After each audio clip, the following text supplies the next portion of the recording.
नमस्ते दोस्तों, तो आज आपको एक बड़ी ही अचंभित एवं भयानक रहस्यमय कहानी सुनाऊंगी जिसमें आपको कुछ नई रहस्यमय बातें की जानकारी होगी। तो कृपा करके अभी चैनल को सब्सक्राइब कर ले। यह मेरा दूसरा नया चैनल है ताकि और भी रहस्यमय कहानी सबसे पहले आप तक पहुंचे। धन्यवाद। तो सुनिए। उज्जैन की पवित्र और प्राचीन नगरी, जहां महाकालेश्वर ज्योतिर्लिंग अनंत काल से स्थापित है, केवल एक शक्तिपीठ नहीं है। ये समय की धाराओं और अदृश्य संकेतों के बीच के गहरे संबंध का भी एक मर्म स्थल है, जहां आने वाले कल की आहटें मौन रूप से गूंजती रहती हैं। यहाँ की हवा में एक ऐसा गूढ़ रहस्य छिपा है जो सीधे हमारे भविष्य की संभावनाओं और उनके प्रति हमारी जागरूकता से जुड़ा है। ये कहानी एक ऐसे अदृश्य भविष्य की गूंज कुंज की है जो महाकाल के भीतर धड़कता है। ये बात उस समय की है जब मनुष्य और प्रकृति के बीच गहरा सामंजस्य था। तब लोग अपने आसपास के सूक्ष्म संकेतों को समझ पाते थे। हवा की बदलती दिशा, पक्षियों का व्यवहार या अजीबोगरीब सपने, ये सभी आने वाले समय के लिए चेतावनी या मार्गदर्शन होते थे। लेकिन जैसे जैसे समय बीता, दुनिया में शहरीकरण और भौतिकवाद बढ़ता गया और मनुष्य अपने आसपास के इन भविष्य की गूंज को सुनना भूल गया। वे अक्सर आपदाओं और दुर्भाग्य का शिकार होते, क्योंकि उन्होंने समय रहते संकेतों को पहचाना नहीं था। महाकाल, जो स्वयं काल के अधिपति और समय के नियंता हैं, ने जब मनुष्य की इस खोई हुई संवेदनशीलता को देखा, तो वे चाहते थे कि यह महत्वपूर्ण शक्ति मानवता के लिए हमेशा उपलब्ध रहे। उसी क्षण महाकाल के भीतर समय के अनजाने आयामों में एक अत्यंत गोपनीय और अगोचर भविष्य की गूंज कुंज का निर्माण यह कोई भौतिक स्थान नहीं था, बल्कि आने वाले समय के संकेतों, चेतावनियों और संभावनाओं का एक शाश्वत भंडार था। ये वो कुंज था जहां से भविष्य की अदृश्य तरंगे निकलती थीं, जो योग्य और सच्चे हृदय वाले लोगों तक सूक्ष्म रूप में पहुंचती थीं। इस भविष्य की गूंज कुंज का एक अदृश्य संचारक था जिसे कभी किसी ने देखा नहीं। वह न तो कोई देव था, न मानव, बल्कि स्वयं काल के प्रवाह और जागरूकता के संतुलन की अमूर्त चेतना था। उसका कोई भौतिक रूप नहीं था, पर उसकी उपस्थिति महाकाल के हर कण में महसूस की जा सकती थी। उसका एकमात्र कार्य था इस शाश्वत कुंज को सुरक्षित रखना और यह सुनिश्चित करना कि भविष्य की गूंज केवल उन तक पहुँचे जिन्हें इसकी सबसे अधिक आवश्यकता है और उसका दुरुपयोग न हो। वो अपनी उपस्थिति को केवल एक सूक्ष्म, अजीब एहसास या अबूझ ज्ञान के रूप में प्रकट करता था, जो कुंज के पास आने वाले संवेदनशील लोगों को महसूस होता था। समय बीतता गया और कलयुग में लोग अत्यधिक व्यस्त और आत्म केंद्रित हो गए। वे केवल वर्तमान में जीते थे और भविष्य की चिंताओं में डूब जाते थे, लेकिन उसके संकेतों को पहचानने में असमर्थ थे। लेकिन उज्जैन में कुछ लोगों को अजीबोगरीब अनुभव होने लगे। उन्हें कभी कभी अचानक कोई अजीब सी बेचैनी महसूस होती थी, जो उन्हें किसी खतरे से आगाह करती थी या उन्हें अप्रत्याशित अवसरों की ओर धकेलती थी। जो लोग इन गूंजों पर ध्यान देते थे, वे अक्सर बड़ी मुश्किलों से बच जाते थे या उन्हें जीवन में अप्रत्याशित सफलता मिलती थी।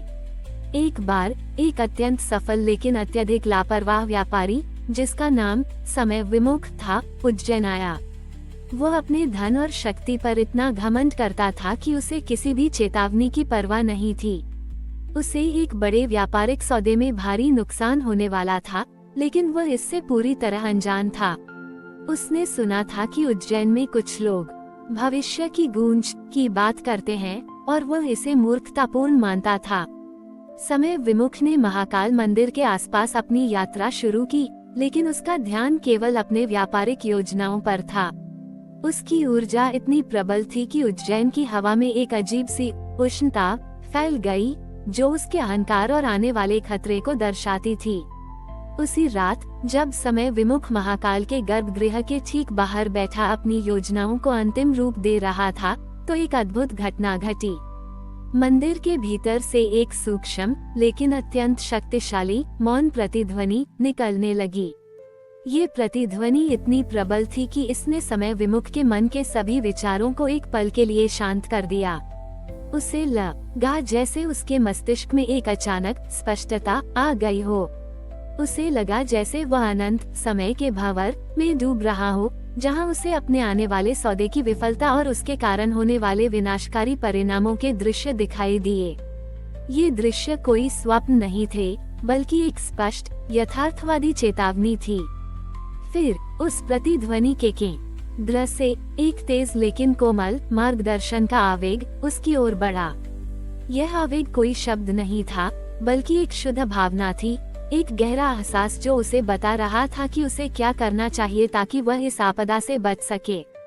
यह आवेग इतना स्पष्ट और शक्तिशाली था कि उसने उसके सभी अहंकारों को तोड़ दिया।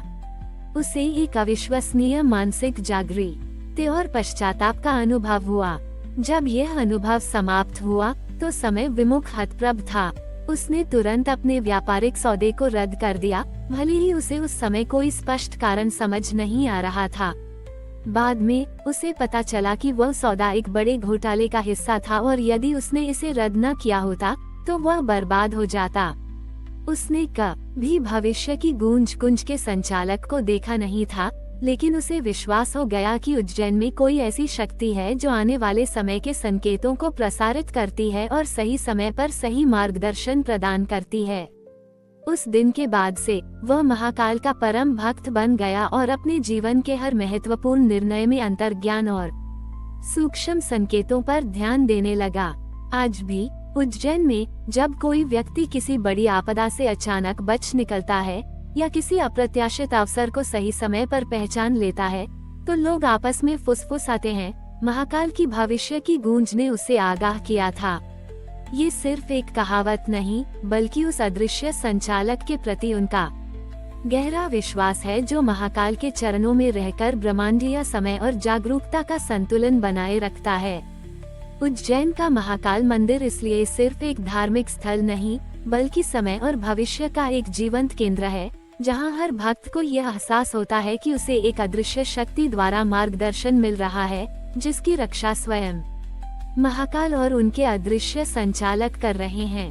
ये कहानी एक अनमोल रहस्य के साथ समाप्त होती है, जो उज्जैन की हर सांस में गूंजता है, ये साबित करते हुए कि ब्रह्मांड हमें हर पल संकेत देता है और महाकाल ही इन अनसुनी चेतावनियों के स्रोत हैं। आज भी उज्जैन में कुछ भक्त और साधक जब महाकाल के गर्भगृह में ध्यान करते हैं, तो उन्हें कभी कभी अपने भीतर एक सूक्ष्म कंपन या गुंजन का अनुभव होता है, जैसे उनका अपना अस्तित्व ब्रह्मांड की लय के साथ जुड़ गया हो। कुछ लोगों ने ये भी दावा किया है कि उन्हें कभी कभी मंदिर के भीतर से आती हुई एक अजीब सी स्थिर शांति सुनाई देती है, जैसे कोई अदृश्य सत्ता ब्रह्मांडीय ऊर्जा को नियंत्रित कर रही हो। यह माना जाता है कि यह अदृश्य संचालक ही है जो आज भी महाकाल की सेवा में लीन है, स्पंदन स्तंभ की रक्षा कर रहा है और यह सुनिश्चित कर रहा है कि ब्रह्मांड की सभी ऊर्जाएं सामंजस्य में रहें। ये कहानी हमें सिखाती है कि महाकाल केवल एक देवता नहीं है, वे स्वयं नाद ब्रह्म, ब्रह्मांडीय ध्वनि और स्पंदन के स्वामी हैं। उनका स्पंदन स्तंभ इस बात का प्रमाण है कि अस्तित्व केवल भौतिक रूप में नहीं है, बल्कि सूक्ष्म ऊर्जाओं और कंपनों के एक विशाल जाल में भी समाया है। यह एक ऐसा रहस्य है जो उज्जैन की हवा में हमेशा गूंजता रहेगा, भक्तों को उस असीम शक्ति का एहसास कराता रहेगा जो हमारी समझ से परे है, पर जो हर पल हमें अपनी जड़ों और अपनी सच्ची चेतना से जुड़े रखती है। समय बीतता गया और स्पंदन स्तंभ की कहानियां उज्जैन के आध्यात्मिक आख्यानों का एक गूढ़ हिस्सा बन गईं। लोग अक्सर महसूस करते थे कि उज्जैन में रहने से उन्हें अजीब सी ऊर्जा और शांति मिलती है, जो दुनिया के किसी और हिस्से में दुर्लभ थी। जब भी कोई व्यक्ति जीवन की लय से भटक जाता था या अपने भीतर एक गहरा असंतुलन महसूस करता था, तो वह महाकाल के मंदिर आता। वे घंटों शिवलिंग के सामने बैठते, अपनी अंतरात्मा को शांत करने का प्रयास करते। अक्सर उन्हें मंद छोटी ही रह से लौटते ही अपने भीतर एक नई लय और स्पष्टता का अनुभव होता था। उनके विचार अधिक सुसंगठित हो जाते, उनके शरीर में नई ऊर्जा आ जाती और वे जीवन की चुनौतियों का सामना बेहतर तरीके से कर पाते। ऐसा लगता था मानो स्पंदन स्तंभ का अदृश्य संचालक ही उनकी आंतरिक ऊर्जा को फिर से संरेखित कर रहा हो। हाल ही में एक प्रतिष्ठित भौतिक विज्ञानी जो क्वांटम यांत्रिकी और ब्रह्मांडीय ऊर्जा क्षेत्रों पर शोध कर रहा था, उज्जैन आया। उसने स्पंदन स्तंभ की कहानियां सुनी और उन्हें वैज्ञानिक रूप से निराधार माना। उसने अपने अत्याधुनिक सेंसर और ऊर्जा मापक यंत्रों के साथ मंदिर में प्रवेश किया। कई दिनों तक उसने वह सामान्य ऊर्जा रीडिंग ही दर्ज की, लेकिन वह हार नहीं माना। एक रात वो मंदिर के भीतर गर्भगृह के पास ध्यान में बैठा था। उसने अपने यंत्रों को सूक्ष्म कंपनों को मापने के लिए ट्यून किया हुआ था। आधी रात होते ही जब मंदिर में गहरा सन्नाटा था, उसके यंत्रों पर एक अजीबोगरीब, अत्यंत कम आवृत्ति वाला, फिर भी शक्तिशाली स्पंदन दर्ज होने लगा। ये स्पंदन इतना शुद्ध और लयबद्ध था कि वैज्ञानिक ने ऐसा पहले कभी नहीं देखा था। उसी क्षण उसने स्वयं अपने भीतर एक गहरे अनुनाद का अनुभव किया। उसे लगा जैसे उसका अपना शरीर और मस्तिष्क उस स्पंदन के साथ तालमेल बिठा रहे हों। उसे लगा जैसे वह ब्रह्मांड की सबसे मूल ध्वनि को छोटे न रहा हो, जो सीधे उसके अस्तित्व के केंद्र से आ रही थी। उसे एक अविश्वसनीय मानसिक स्पष्टता और ब्रह्मांडीय एकता का अनुभव हुआ। जब यह अनुभव समाप्त हुआ तो भौतिक विज्ञानी हतप्रभ था।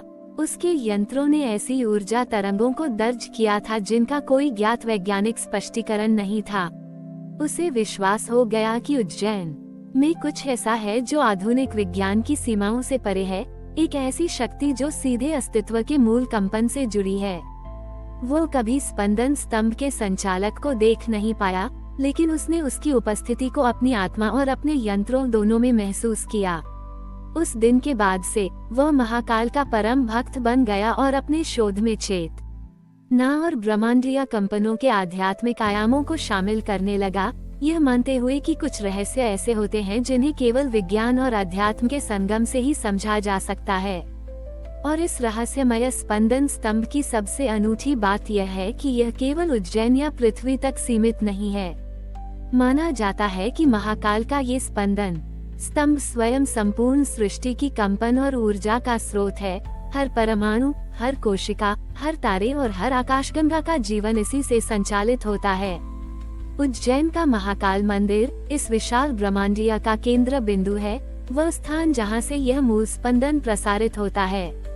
जब भी आप महाकाल के दर्शन करते हैं तो आप अनजाने में ही उस अदृश्य संचालक की ऊर्जा से जुड़ जाते हैं और आपका अपना अस्तित्व भी ब्रह्मांड की मूल लय के साथ तालमेल बिठा लेता है। आज भी जब उज्जैन में कोई बड़ी प्राकृतिक आपदा टल जाती है या कोई व्यक्ति अचानक असाध्य रोग से ठीक हो जाता है, तो लोग आपस में फुसफुसाते हैं, महाकाल के स्पंदन स्तंभ ने अपनी लय फिर से स्थापित कर दी। ये सिर्फ एक कहावत नहीं, बल्कि उस अदृश्य संचालक के प्रति उनका गहरा विश्वास है जो महाकाल के चरणों में रहकर ब्रह्मांडीय संतुलन बनाए रखता है। उज्जैन का महाकाल मंदिर इसलिए सिर्फ एक धार्मिक स्थल नहीं, बल्कि ब्रह्मांडीय ऊर्जा का एक जीवंत केंद्र है, जहां हर भक्त को यह एहसास होता है कि उसका जीवन एक बड़े ब्रह्मांडीय स्पंदन का हिस्सा है, जिसकी रक्षा स्वयं महाकाल और उनके अदृश्य संचालक कर रहे हैं। ये कहानी एक अनमोल रहस्य के साथ समाप्त होती है, जो उज्जैन की हर सांस में गूंजता है, ये साबित करते हुए कि ब्रह्मांडीय संतुलन हमेशा बना रहता है और महाकाल ही इस अनंत कंपन के सूत्रधार हैं। इस कहानी की सबसे अद्भुत बात यह है कि स्पंदन स्तंभ की ऊर्जा न केवल ब्रह्मांडीय संतुलन बनाए रखती है, बल्कि यह समय समय पर अदृश्य ऊर्जा पुंज भी उत्सर्जित करती है। ये पुंज किसी विशेष व्यक्ति के लिए होते हैं जो घोर निराशा या असाध्य पीड़ा में होता है और जिसके जीवन में कोई उम्मीद बाकी नहीं होती। पुजारी बताते हैं कि ऐसे व्यक्ति यदि सच्चे हृदय से महाकाल की शरण में आते हैं तो उन्हें अचानक एक तेज लेकिन सुखद धक्का महसूस होता है। ये धक्का इतना शक्तिशाली होता है कि यह उनके भीतर की नकारात्मकता को जलाकर राख कर देता है और उन्हें जीवन की एक नई शुरुआत के लिए प्रेरित करता है। यह ऊर्जा पुंज किसी उपचार से ढका होता है, यह आत्मा का कायाकल्प करता है। उज्जैन का महाकाल मंदिर अपने स्पंदन स्तंभ और उसके अदृश्य संचालक के साथ इसलिए केवल पत्थरों और मूर्तियों का ढांचा नहीं है, ये स्वयं जीवित ब्रह्मांडीय ऊर्जा का स्रोत है, एक ऐसा हृदय जो हर पल धड़कता है, पूरे ब्रह्मांड को अपनी लय में रखता है और आवश्यकता पड़ने पर अपनी असीम ऊर्जा से जीवन को नवजीवन प्रदान करता है। यह एक ऐसा रहस्य है जो उज्जैन की हर हवा, हर पत्थर और हर भक्त की आत्मा में समाया हुआ है, जो हमें ये याद दिलाता है कि महाकाल सिर्फ देव नहीं, बल्कि अस्तित्व का आधार है। हमारी और भी आध्यात्मिक एवं अनोखी कहानियाँ देखने के लिए हमारे चैनल पर जाएं तथा धार्मिक एवं पौराणिक अनोखी कहानियाँ हमारे चैनल पर है, कृपया जाके देखें तथा हमारे चैनल को सब्सक्राइब करके रखें और वीडियो लाइक जरूर करें। धन्यवाद।